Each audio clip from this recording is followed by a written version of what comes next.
Welcome, Melody from Missouri City. And Gail is from El Paso. Welcome. We're so glad to have you join us today. It looks like we are on Facebook. We are streaming, so we've got that all set up. We're good to go. We'll just wait a couple more minutes and let everybody join, and then we'll get started. Welcome, Michelle from Austin. So happy to have you join us today.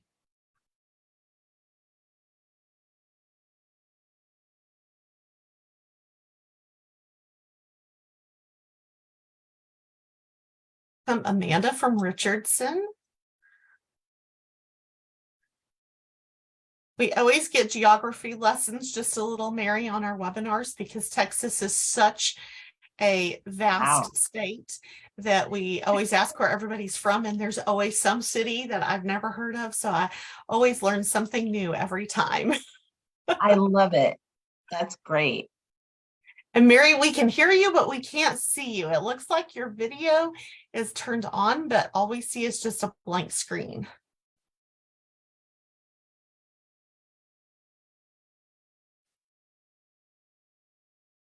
Welcome, Marisol from Kilgore and Leanne from Houston. There we go. Now we can see you, Mary. So good. It's great to see everyone. Yes, we're so glad you could join us today. Yes.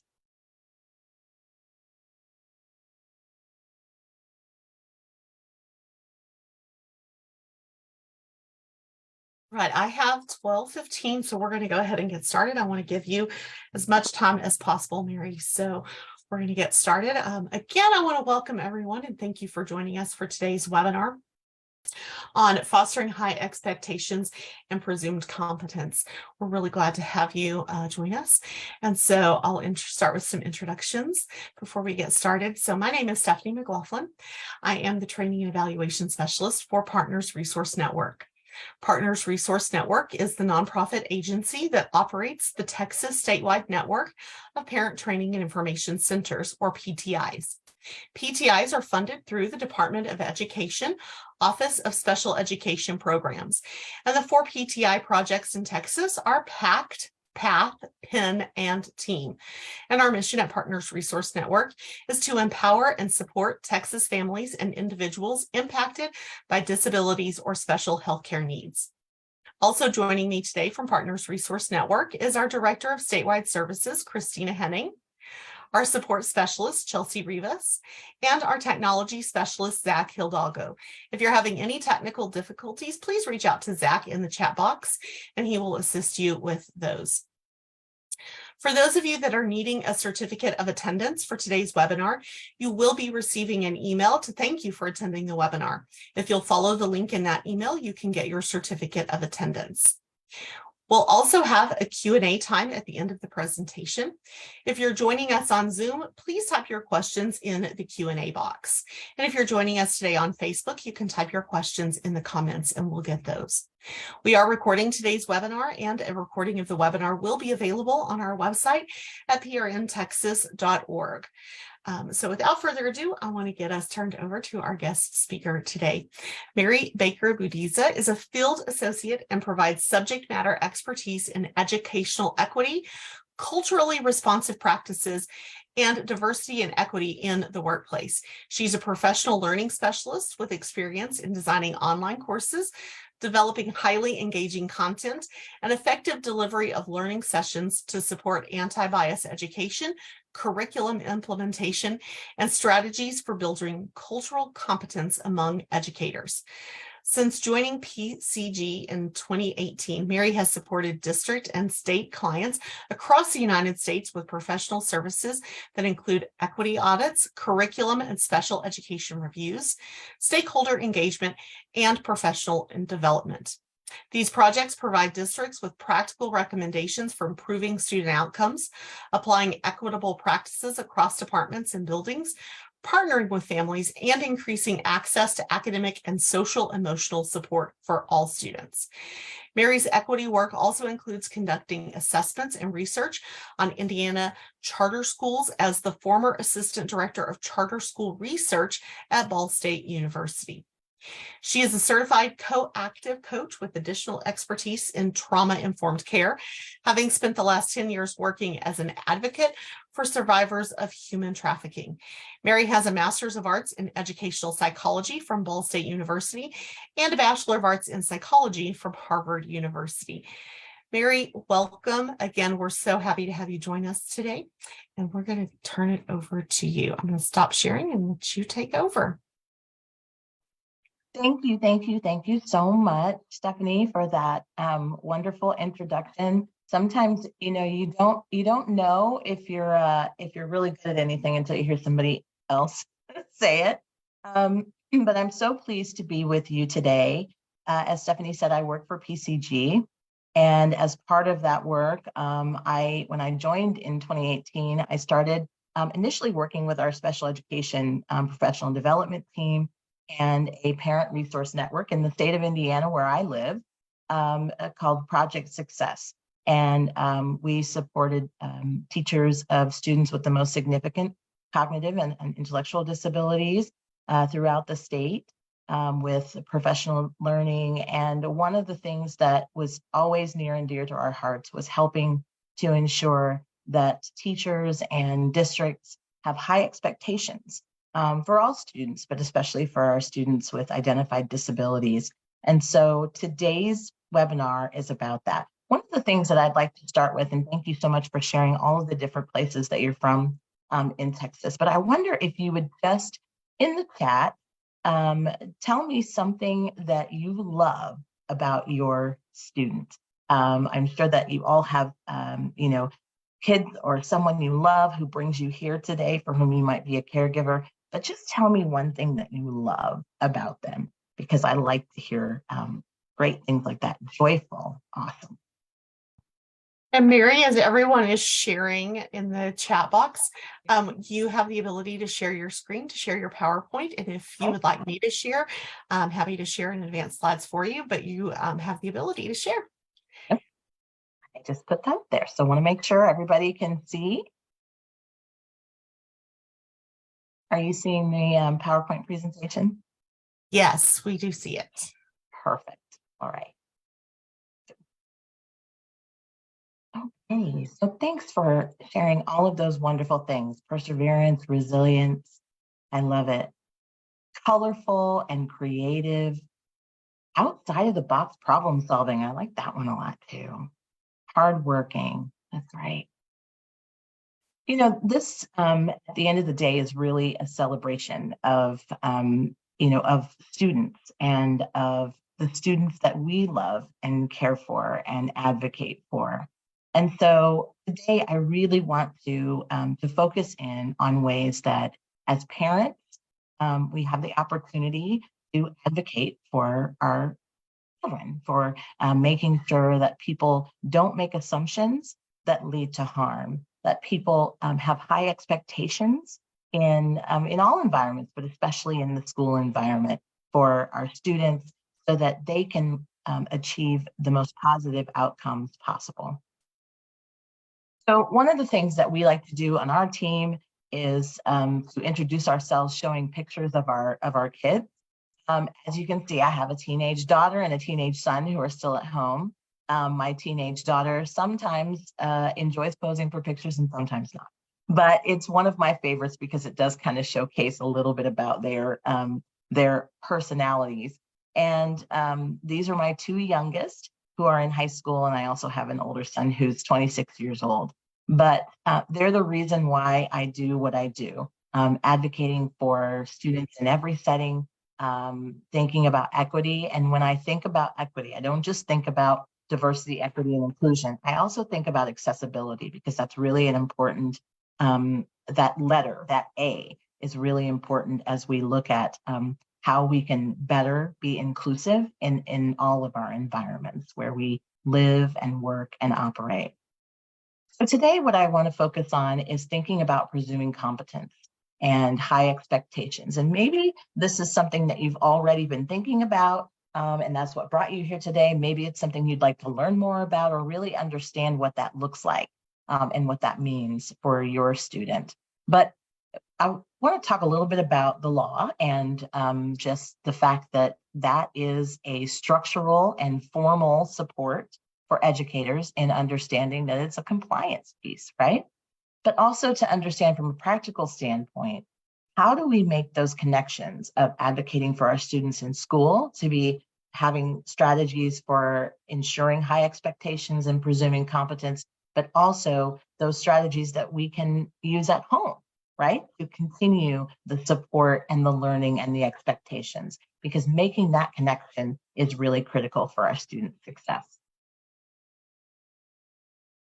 So if as you've been learning more and more and more about navigating special education services, or if they're student services, whatever the nomenclature that you use in your district, is as you're navigating that, some of the considerations, some of the questions that we need to be able to ask, right? Let's think about what are the rights of students with disabilities, because rights are very important.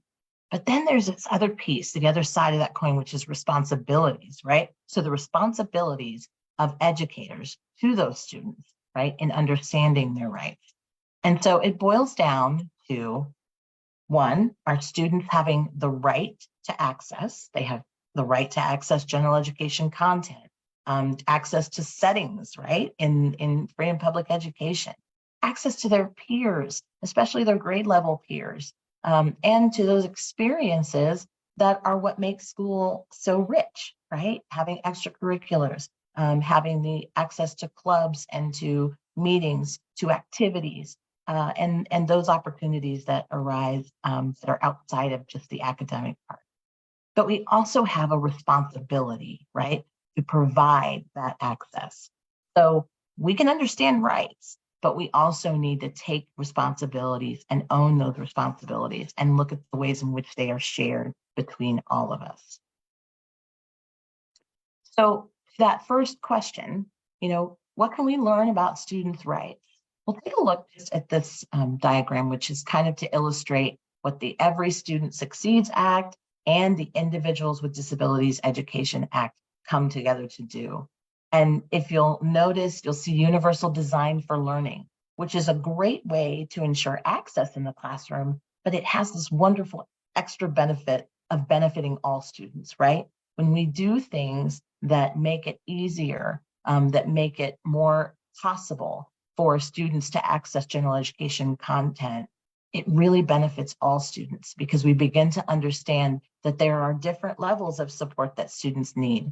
MTSS is another part of that, thinking about the systems of supports that we need for those students who maybe just need general support, something that works for everyone, and then those students that at the top of the pyramid need some more specialized support. But looking at collaboration and instruction, curriculum and assessment, all of the ways that we take these concepts and apply them when it comes to approaching the education of students with disabilities. And in the center is our primary focus, equity and access for students. And by equity, we mean that every student doesn't need exactly the same thing, but that all students may need some level of support. And it's our job, our responsibility to understand what that is and to provide it in a way that that increases positive outcomes and doesn't contribute to any harm, right, to students. So these elements that come together to make this happen in the school setting are curriculum and collaboration, instruction and assessment. And the way that these get translated into accessibility for students is through our shared responsibility for accountability, for having high expectations, and for really collaborating together to make sure that these things happen. And we can't do that without administrators, right? Teachers, general educators and special educators, people at the building and the district level, our related service professionals, paraprofessionals who spend a good deal of time with our students. But one critical piece that we can't miss out on is families, parents, caregivers, extended family that are a part of the student learning community, right? So this is just some of the specific language from ESSA, which I think is really important to just kind of pull out that we're talking about students with varying needs of support, and the understanding that we should have about developing programs and activities that increase the ability of teachers to effectively teach children with disabilities.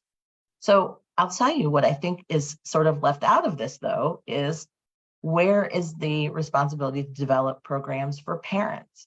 Well, I'm so glad that you have the Parent Resource Network, because it's a critical piece of supporting parents in understanding their rights, understanding the rights of their students, and understanding how they can be a part of the shared accountability of ensuring student success. So with that said, I want to just talk a little bit about that responsibility piece and what I think is foundational to that for our schools, for all of our education professionals, and which extends, I think, to our understanding of the conversations that we can have with schools as parents. First, students receiving special education services are general education students first. Oftentimes we other students with disabilities, and we say that they are special education students, which really is counterproductive because it doesn't help us to think of all students as a shared responsibility and having a shared accountability as an education community to all students, including those students with identified disabilities. So when we're talking about students receiving special education services, we really should be thinking of them as general education students first, right? So then as districts provide a continuum of services, it's not about a continuum of placements. It's about being able to connect students to the services and supports that they need and delivering those in real time in the appropriate places where that needs to happen, which isn't always a specialized program placement. It's about delivering services and support, and that all students have the right to access and to progress in grade level general education standards. Sometimes this is tricky for people to understand. How do I make sure that students are accessing grade level content when I don't, and here's where we get into trouble, I don't believe that they can understand it. Well, the reality is that exposure, and we'll talk a little bit more about that later, is really important because exposure can give way to learning and to understanding. But if we never expose students to grade level general education standards, if we never build in the scaffolds that students need to access those standards, then we're in real trouble. And what it does is makes an assumption that is dangerous for our students. And that's something that we don't want to do. So any questions so far? I just want to make sure that if Stephanie, if you're looking at the chat and maybe can help to make sure that if folks have questions, I want to be able to answer those. But now I want to get into building blocks of an inclusive mindset. So are there any questions? No questions so far. Okay, all right. So let's look just for a minute at the building blocks of an inclusive mindset. Now you can give me a thumbs up in the chat or a yes in the chat if you've heard of inclusion. I think probably everybody here has, right? But when we're thinking about an inclusive mindset, what we really mean is that inclusion isn't just something that you do or you think you have to comply with. It's about really putting forth the effort, the intention, the conversations that need to happen, the resources, so that we really can be as inclusive of all students as possible. So those building blocks, first of all, let's talk about what kind of inclusion we're talking about. That means inclusion, access to the physical spaces, being in the same place as their same age, grade level peers, right? Having social access, so being included and supported in activities, whether they're academic or non-academic activities. And then also in that academic setting, being included with their grade level peers, having access to general education curriculum in ways that are supported and appropriate. And so inclusion and the inclusive practices in a district are what ensure that students are in an environment where they're receiving the supports that they need, while always being mindful that these are general education students first, and that we want to see them exposed to and to have access to the things that are going to give them the most success and the most opportunity for growth and development. Okay. So when we're talking about presuming competence, wow, let's just dig into this idea a little bit. It's easy to get caught up in thinking about what we see in a student, right? So if we think about a tree, and I know this illustration has been used in other ways, but maybe performance is the leaves and the branches, and we can see this growth about what students are already demonstrating for us.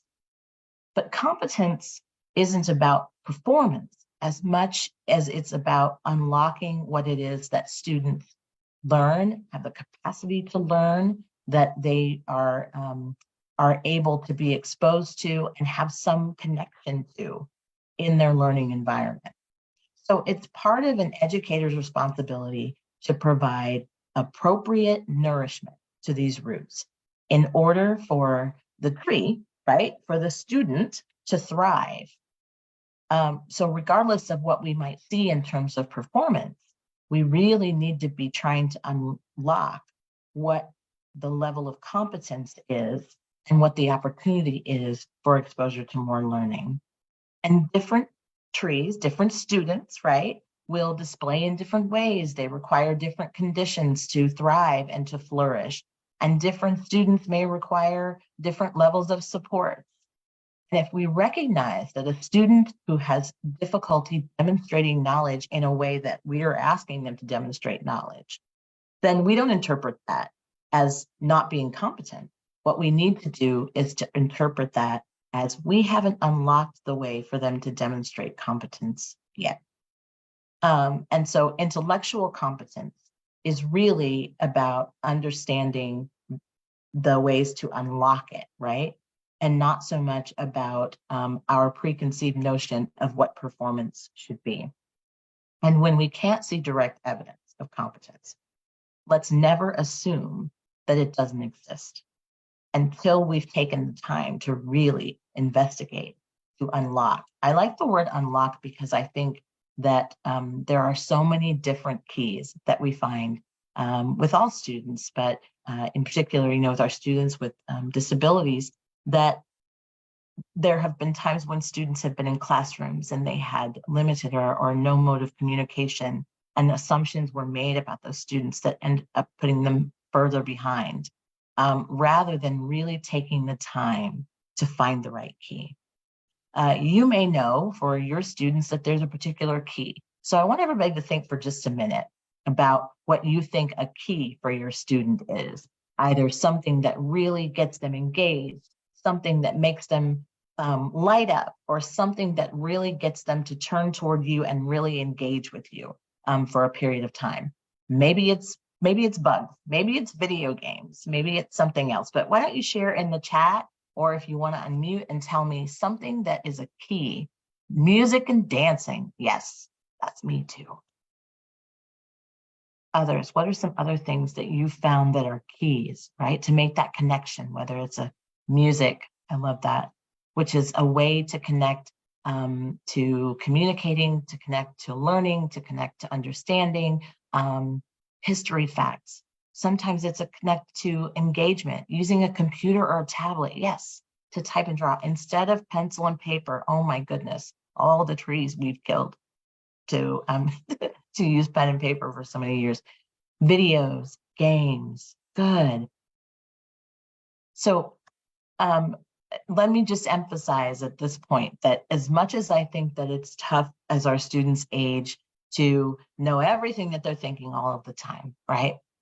I do believe that we are the people who develop such wonderful knowledge of our students that we can help to make connections. And so those keys are critical. Those keys are information that we can share and give freely to our students' learning and community, to their teachers and to educators and administrators, to say, this is something that we've done that has made a connection, because this is a key. And the more of those keys that teachers and schools have, the more that we can do to unlock that intellectual competence that may at this point be just something that we're not able to access.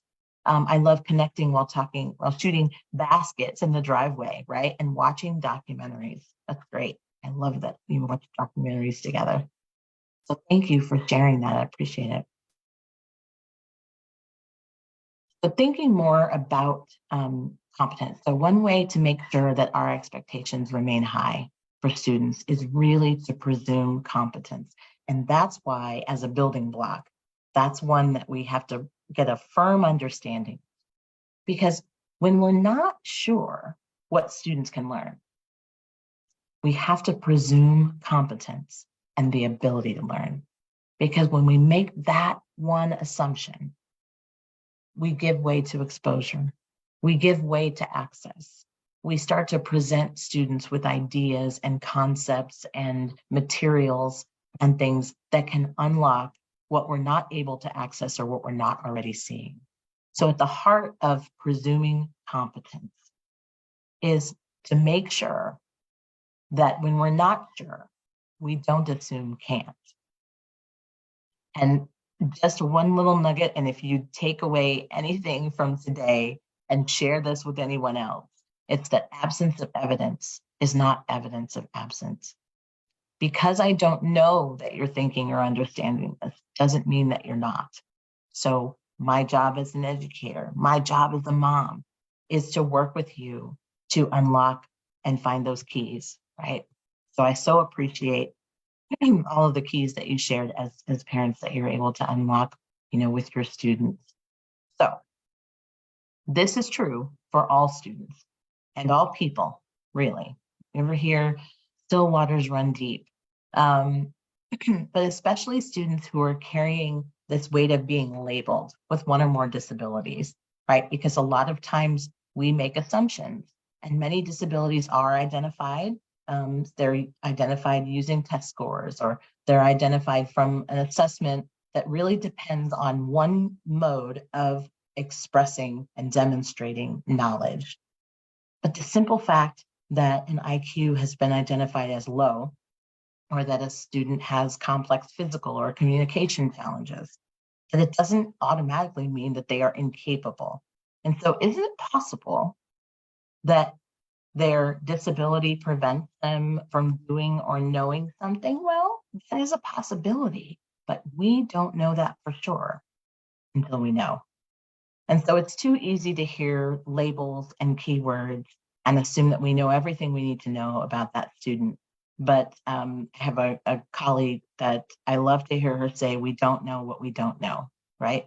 So telling them that they'll be in a specific program with a specific teacher, but not having access to X, Y, and Z, some opportunity or experience where the student could engage, but we don't have any evidence that they cannot engage. We only have, like at this point, maybe a preliminary thought or an assumption, but we need to dig deeper and to really understand. And our students are more capable than we recognize, but it does require effort and creativity and collaboration on our part in order to provide an environment in which students can demonstrate that. So, what happens when we presume competence?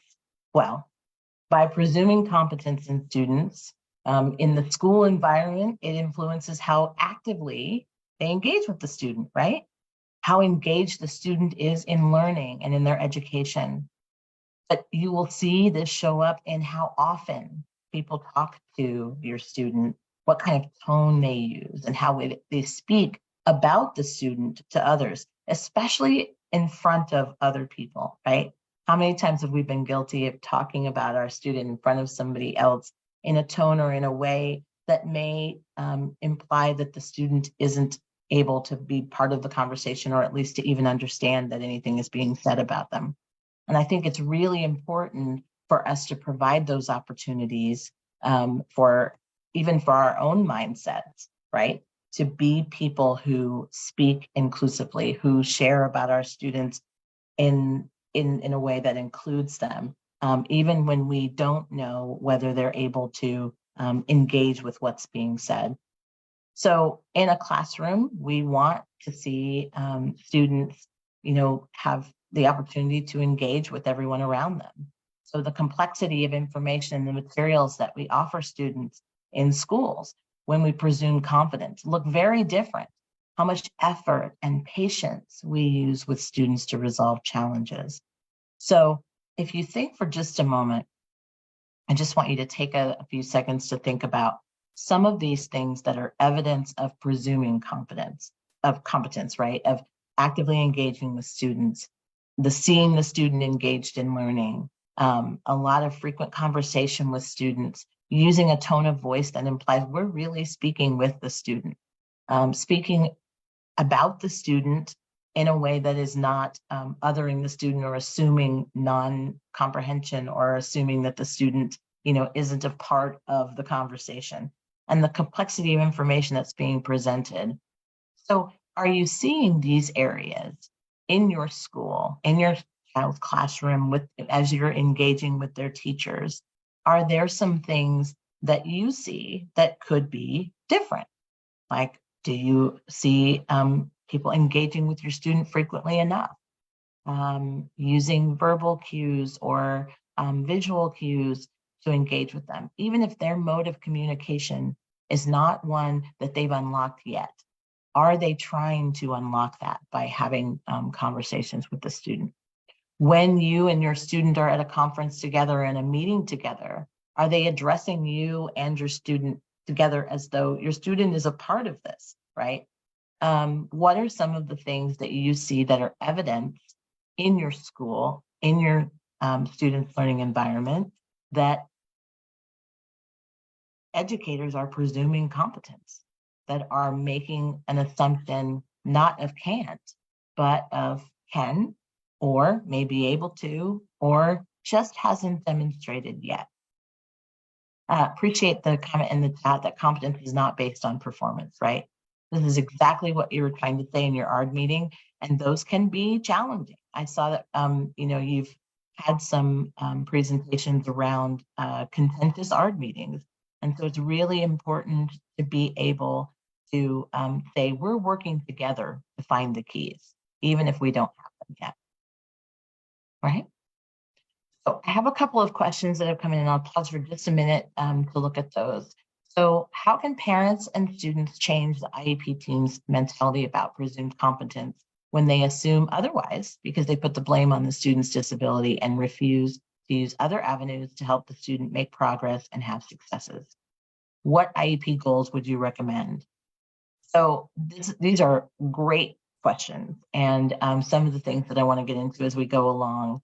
But really, the mindset of having an inclusive mindset is something that I think you have to look for in the school and in your conversations. I tell people default to the common ground, right? And one of those is we want to find the least restrictive environment for my student.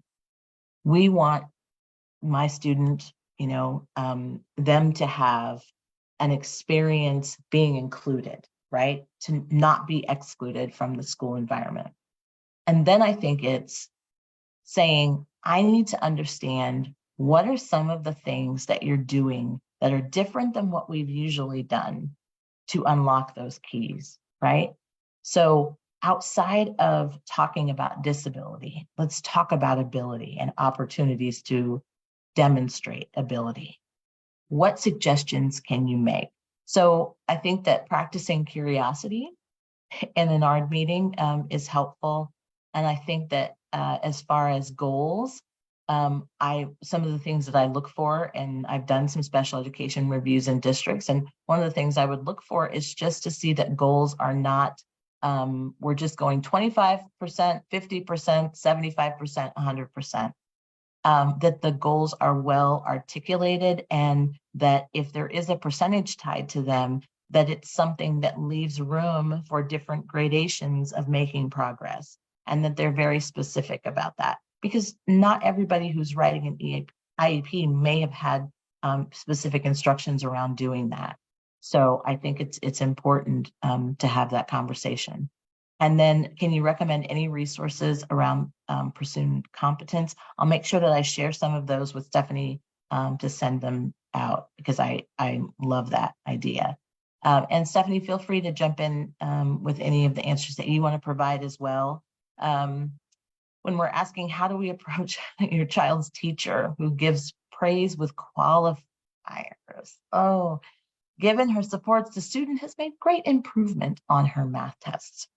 So I think this is a good opportunity to have a conversation with the teacher and say, you know, one of the things that I have learned is the language that I use when speaking about my child to others sets them up to really assume that see all of the wonderful things that, you know, that they're capable of, or puts a limitation in people's minds. And what I've observed is that when you provide this amazing praise, which I so appreciate, that it is a praise with exception. And that's really hard for me because I believe that you don't have to give the exception, right? She's made great improvement on her math tests, or they've made great improvement in this area. And I'm really pleased with that. But sometimes that given her supports feels like a reminder of disability as opposed to ability.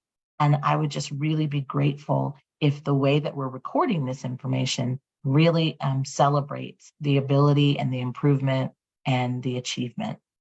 And then invite conversation about that. I mean, the teacher may push back at you, and that may happen, but it's also okay for you to be an advocate and to say, you know, I can understand why you might, you know, think that that's a better way to talk about it. And maybe in the school context, there's something that's guiding that. But I wanted to tell you how it feels as a parent. Really wanted to share that perspective with you and offer that, you know, I want to continue to have these conversations, but it's just important to me as mom, or important to me as dad or grandma or grandpa, that we try to think about a different way to approach them. Okay, thank you. These are wonderful questions. And again, I'll follow up with some resources to help you to continue to think about these things in the context of, you know, of school and supporting your students. So, least dangerous assumption. Oh my. So what if we assume students can learn, so we give them every opportunity, and it turns out that they can't? So I want you to think about that for a moment. We give them every opportunity to learn. We present them with the materials, expose them to the grade level materials, provide the scaffolds, and give them every opportunity to learn a concept. And it turns out that they can't. Versus we assume they can't learn, so we never give them the opportunity. We don't give them any opportunity to learn that material. And it turns out that they can. Which one is the dangerous assumption? Is it A or is it B? And you can post in the chat or unmute.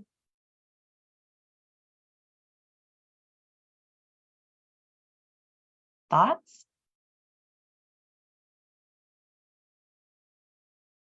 Well, if we're making an assumption about can, even if we're wrong, it's still a better route.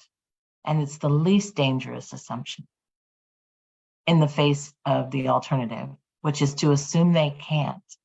And it actually turns out that they can. Again, if we never make the effort to unlock the keys, right, to find those keys that connect for students, then it is more dangerous to our students than really making every effort to do that. And the least dangerous assumption is to have high expectations for all students. So the final building block of an inclusive mindset, and I think is the one that's at the top because it is so critical, right? It's what we see on the surface. It's what you want to see demonstrated all throughout the learning environment, is high expectations. This refers to the idea that even when we don't know we have expectations that students can learn. And I want to tell you that I know that there's a lot of hard work that's gone into getting you and your students to the point where they are. The conversations you've had to have, the times when you've had to call in the middle of the day or visit school, right? It's really can be challenging sometimes. And those difficult art meetings or those difficult conversations with administrators or teachers. So take a deep breath and recognize that you are working hard for your students. And what we need to focus on is how do we move forward to continue improving outcomes for them? Because educating students with disabilities has always come with its own unique set of challenges for parents, for advocates, for family members, for caregivers.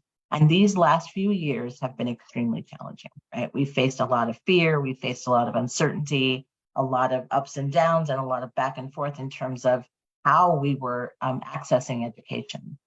But the common thread that runs through the ideas that we need to embody to improve, to move forward, right, is this presuming competence and having high expectations for students. And this goes for school as well as at home. So a few things about high expectations. I don't mean unreasonable expectations. I don't mean putting upon students the kinds of things that are going to lead to excessive frustration and for us to set them up for constantly feeling like there's failure. But what I do mean is the opportunity for students to not have expectations prematurely lowered, right? Starting here at the bottom because we just assume that they're never going to find some ground in here. And high expectations are appropriate for all students, not just those who appear capable. All of you probably know a student in the school that everyone assumes can do everything, right? Would be automatically offered to be in a gifted and talented program, would automatically be told to apply for this scholarship or be in this extracurricular. What I'd like to see is for us to have those similar high expectations for our students, saying, I want my student to have this opportunity to try this because I really think that it would be something that if it connects for them would be great. I really want to see them try this material because I believe it would be challenging. I really want to talk with you about ways that my student can access this because we can't know for sure what a student is capable of.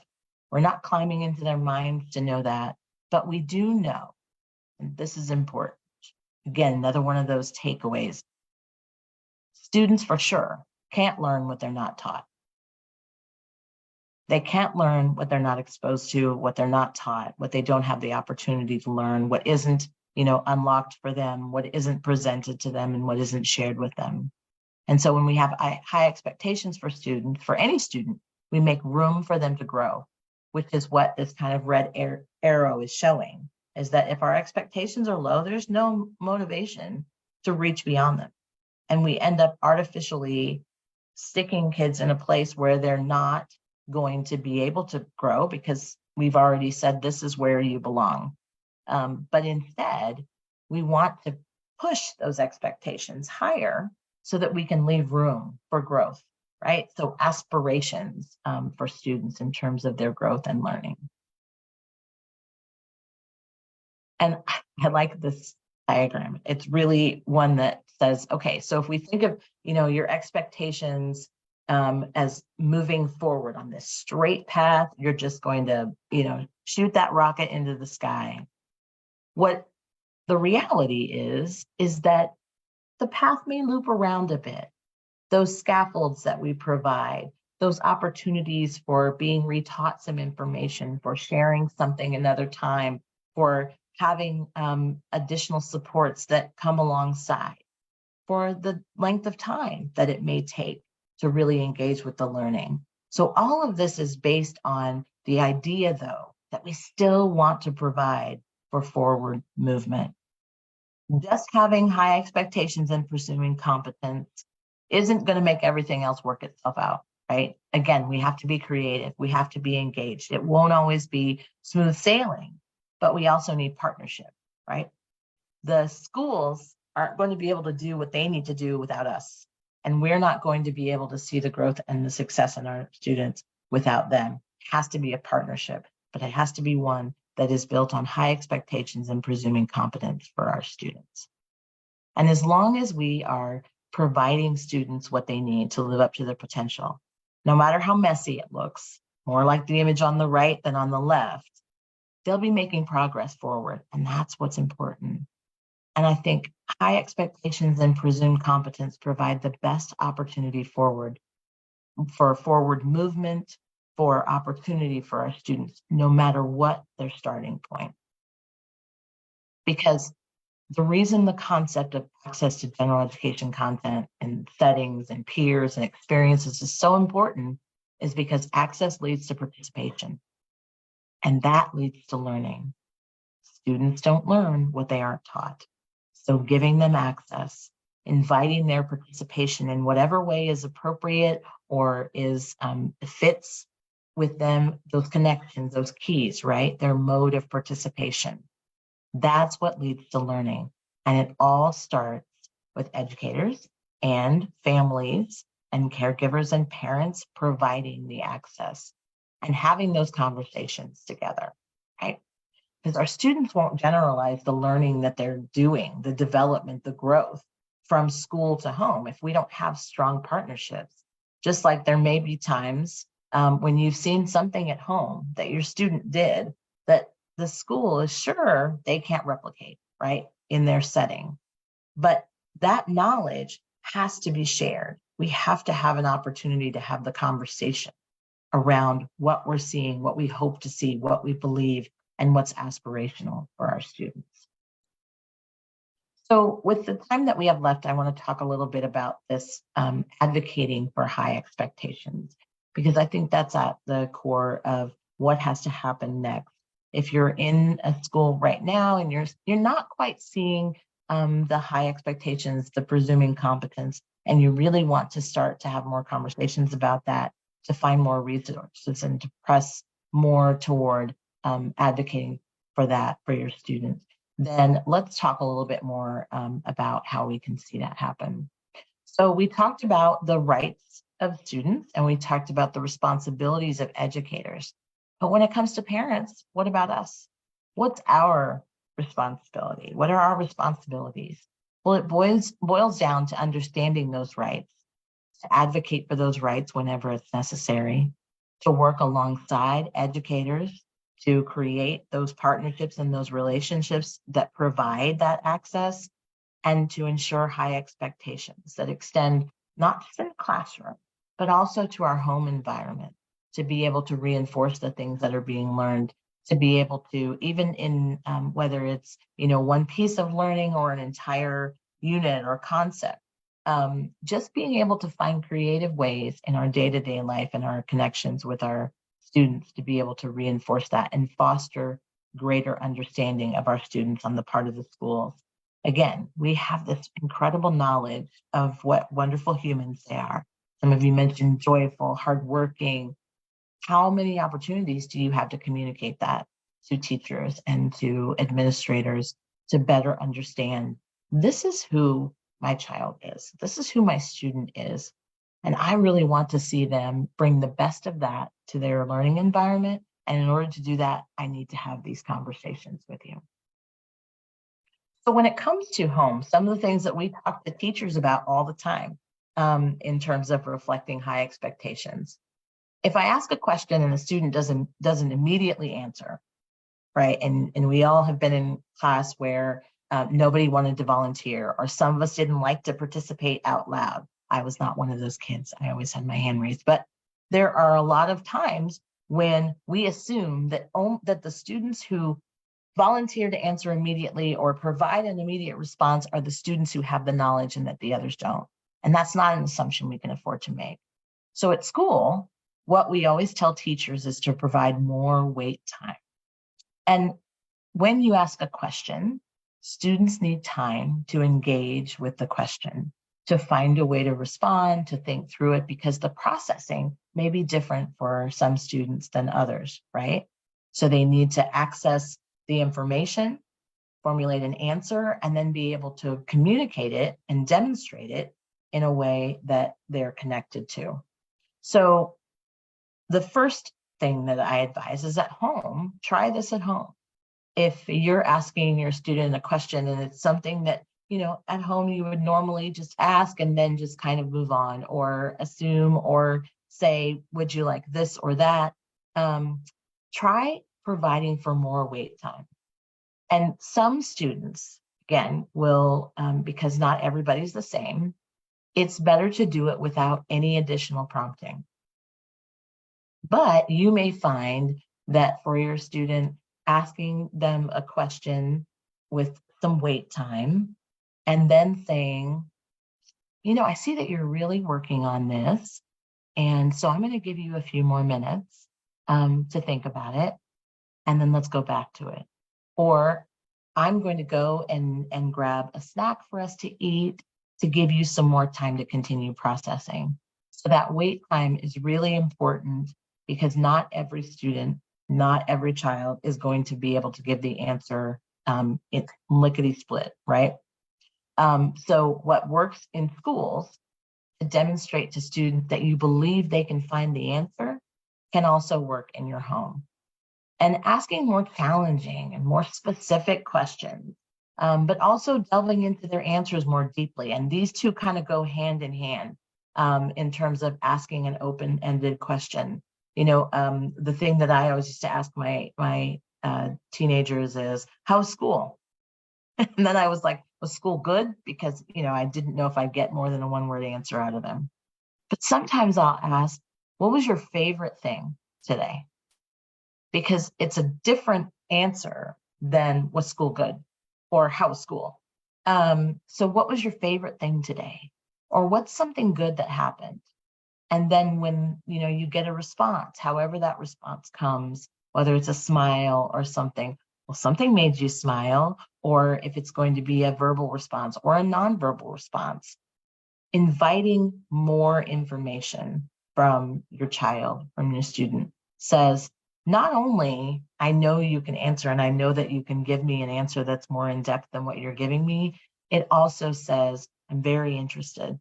I really want to know. I really want to hear more, right? So tell me more. And sometimes it's as simple as saying, tell me more about that.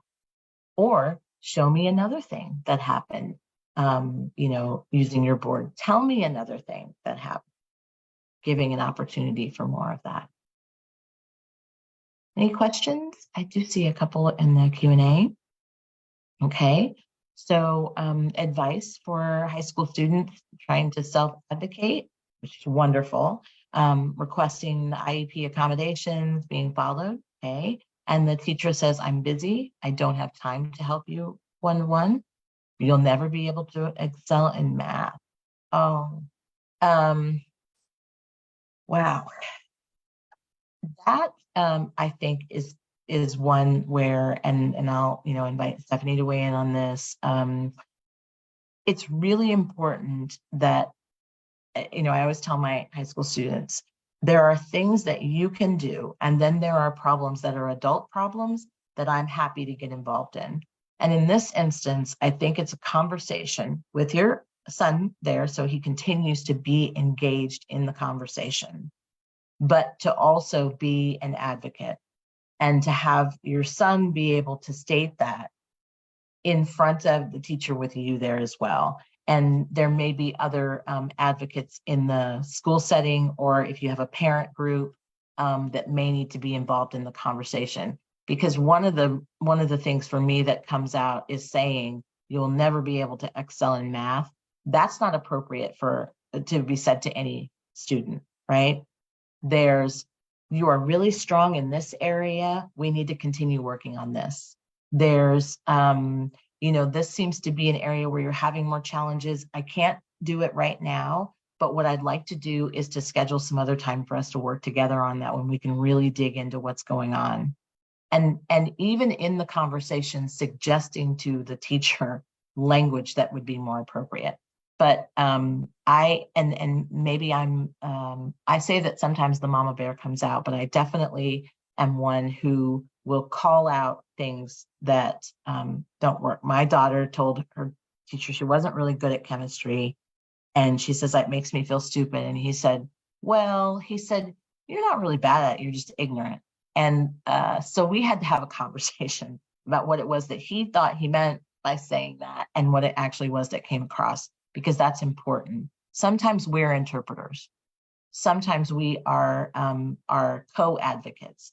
But what's most important in this is to affirm that your son has every right to advocate, and we want him to continue to self-advocate and to make sure that he's a part of the conversation to continue the advocacy, so that whatever happens isn't something that's being done to him or for him, but is something that's also empowering him to be in the conversation, be done with him. And I see that my colleague Ashley Quick, who's on here, I should have introduced her. Hi, Ashley.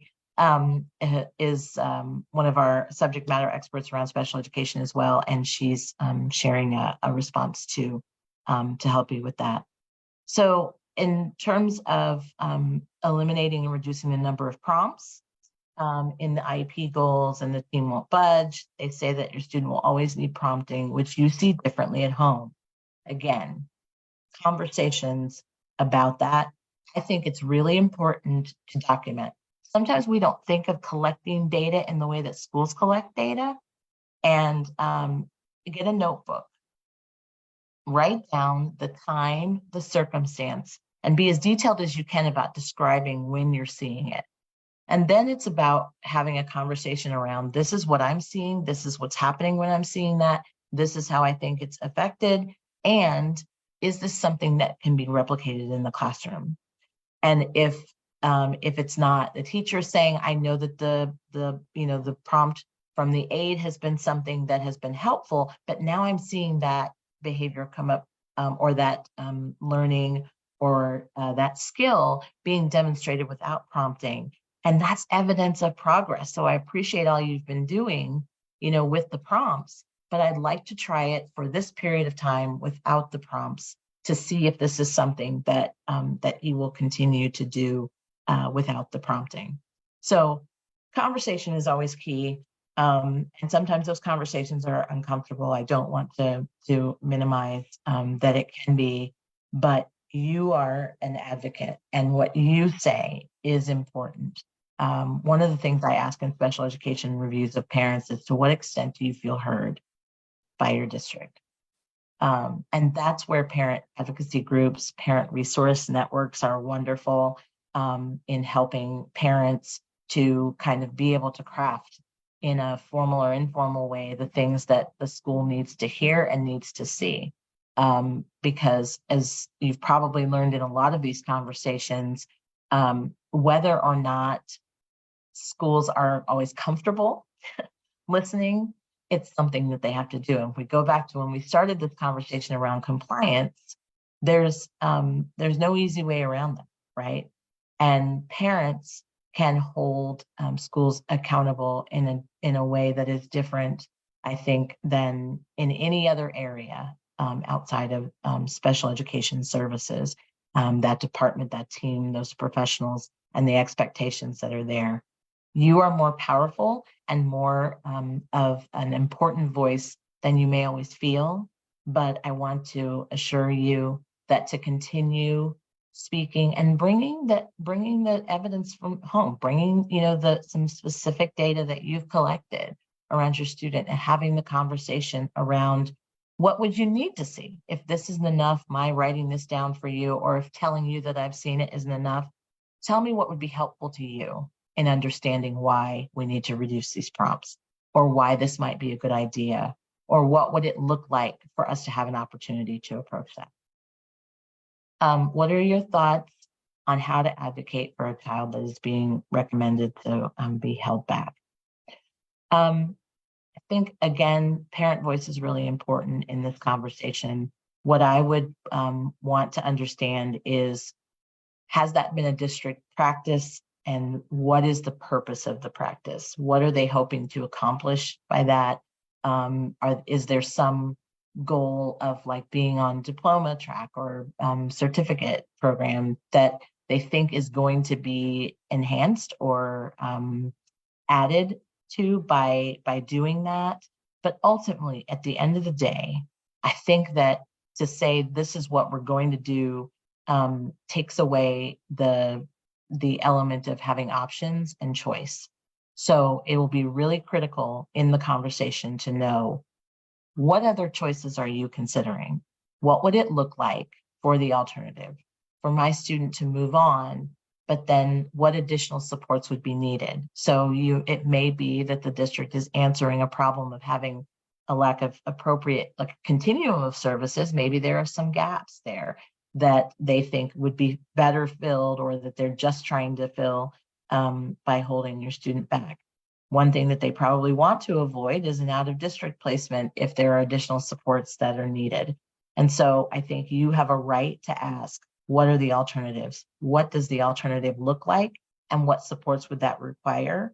And what resources do you have to provide those supports? And then to really understanding the reasoning, because at the end of the day, it wouldn't be wise to make a choice that is harmful if it's not the least restrictive environment for your student.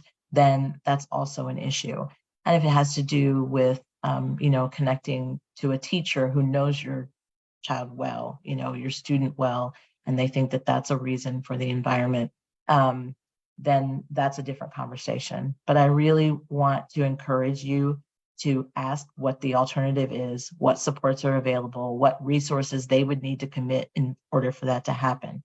Because without all of the information and really understanding what the root cause or the behind the decision is, then it would be difficult to advocate for them to make an alternate decision. And that conversation may need to be escalated, right? Beyond teacher, beyond building level. And then the third part of that, I think, is really, it's critical to have advocates, parent advocates, people who can go with you to these conversations as well, to talk further about it. Okay. Thank you so much for coming with such wonderful, wonderful conversations and questions. And I really appreciate your engagement. I know that we are short on time, but I just wanted to offer this, that when it comes to practicing at home in terms of a social and emotional high expectations, is to the extent that you understand your student and some of the triggers, so avoiding those, but making sure that you do offer opportunities for them to make more eye contact, for them to learn nuances about humor or engage in dialogue.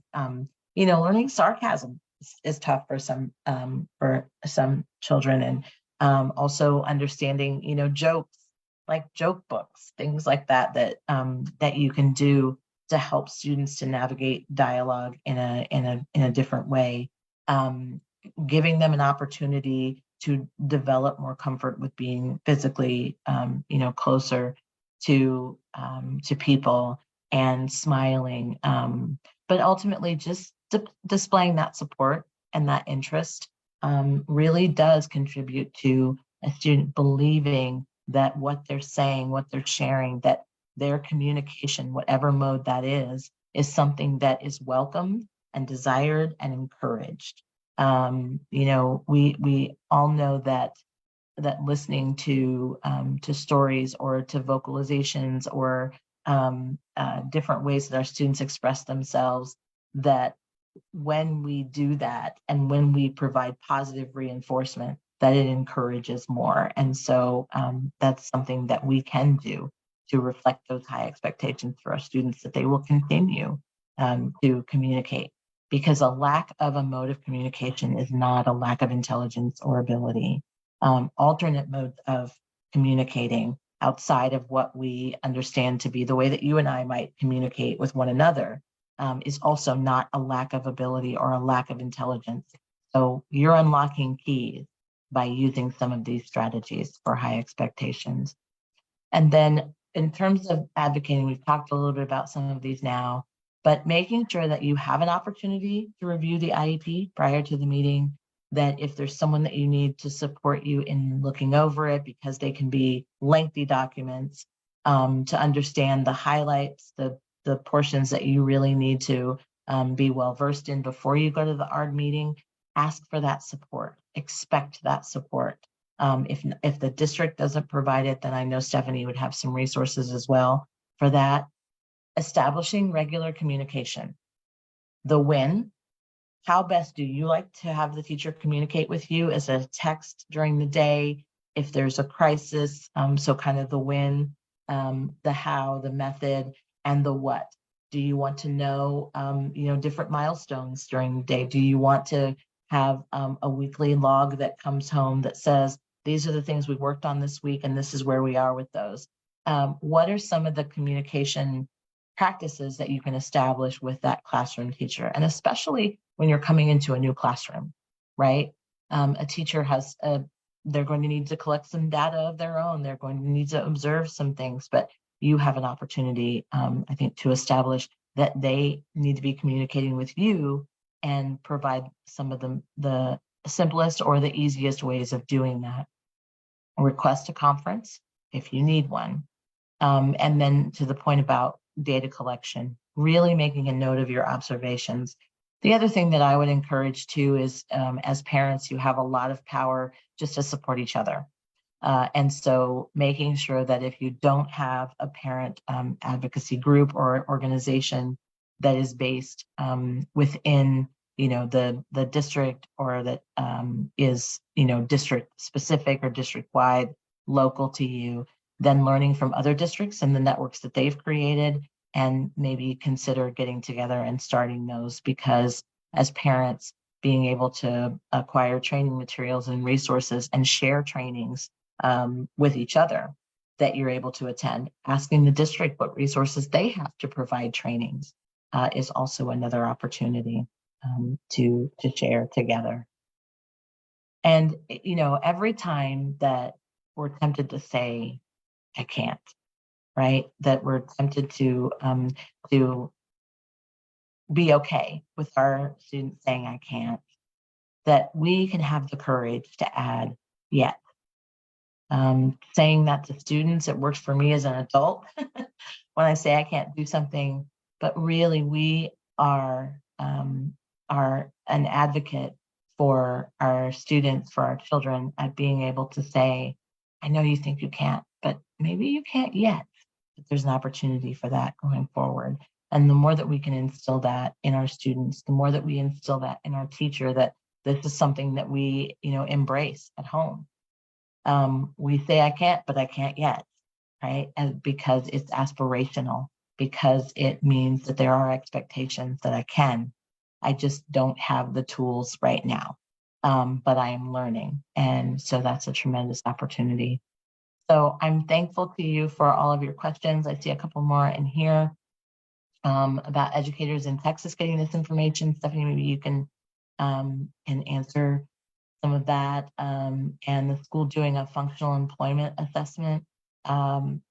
And I think that really understanding what transition services are available and their approach to transition in the district, and that will vary probably from district to district, but there are other organizations that probably provide like a work buddies, or we have a Hopewell Center. There are some others that may be specific to your county, where they provide some employment supports.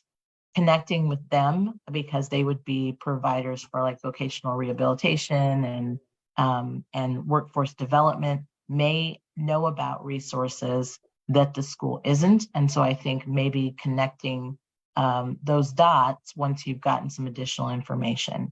And again, it's the student will never, well, at this point, assuming that competence is not there is not the least dangerous assumption, right? So saying, what I would like is to know, what would it look like for them to work part-time? What would it look like for them to have access to some opportunities now? What are the things that they can connect to that maybe you're not thinking this is going to be a great fit, but I would like to see them have an opportunity to engage in? How can we make that happen? So, asking them to actually show you by giving, the student an opportunity to have that unlocked for them, right? And then partnering to plan next steps. So thank you again, everyone, for today. I know we ran over, so thanks for the extra time. If you have questions, please email me, and Stephanie, I'll follow up with some additional resources around presumed competence, high expectations. I'm just so grateful to each of you. Thanks for all that you do for your students, for your kids, and thanks for all that you do to partner with districts, even when it's challenging to build those bridges. But thank you for continuing to try, because we should all want what's best for students, and we may not all have the same information, but we can certainly share and work together to try to ensure that we give them the best possible outcomes and opportunities for success. Thank you so much, Mary. This was just fantastic information. And in reference to the question, do Texas educators get this? The recording of this webinar will be on our Facebook page, and it will also be on our website. So I encourage you parents to share this with those educators in your child's life. It's such fantastic information. And thank you again so much, Mary. I'm so glad you were able to join us and share this with us. I'm going to wrap everything up. So let me share my screen briefly, and we're going to go ahead and wrap up. So again, I want to thank all of you for attending our webinar. And as I said, the recording of the webinar will be available on our website at prntexas.org and also on our Facebook page. Again, if you're needing a certificate of attendance, you will be receiving an email to thank you for attending today's webinar. If you'll follow the link in the email, you can get your certificate of attendance. We do have some upcoming events. You can check out additional events on our Facebook page and on our website as well. And so we're going to do a review of the special education issues that are currently before the 88th Texas Legislature on June 13th. This is going to be to go over what passed, what didn't, and how that affects us. So be sure and register and see what's going on. Other topics, save those dates for parent participation in IFSP meetings. That's going to be on April 11th. Registration will be released soon on that one. And person-centered practices on Tuesday, May 2nd. On the screen, we've got our contact information for our Director of Statewide Services, Christina, our support specialist, Chelsea, and myself. Please check out our website and for more information on upcoming webinars and even events in your local region, as well as lots of information for parents. And you can like and follow us on Facebook and Twitter as well. Mary, thank you again. This was just really fantastic information. Always love getting to hear you speak, and just always leave so encouraged. So thank you again, and thank you all for joining us. Thank you. Have a great day, everyone. Thank you, you too, Mary. And thank you, Ashley, for helping us out and answering some of those questions. So glad you could join us today. Happy to join you. Thanks for having us.